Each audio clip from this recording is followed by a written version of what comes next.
بسم اللہ الرحمن الرحیم وعن ابی ہریرہ رضی اللہ عنہ قال قال رسول اللہ صلی اللہ علیہ وسلم ما یزال البلاء بالمؤمن والمؤمنۃ فی نفسہ وولدہ ومالہ حتی یلقى اللہ تعالی وما علیہ خطیئۃ۔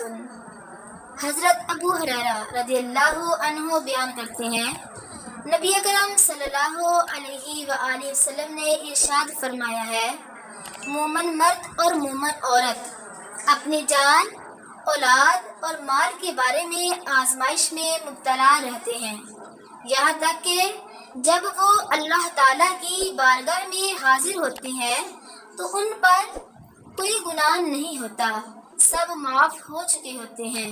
سبحان اللہ۔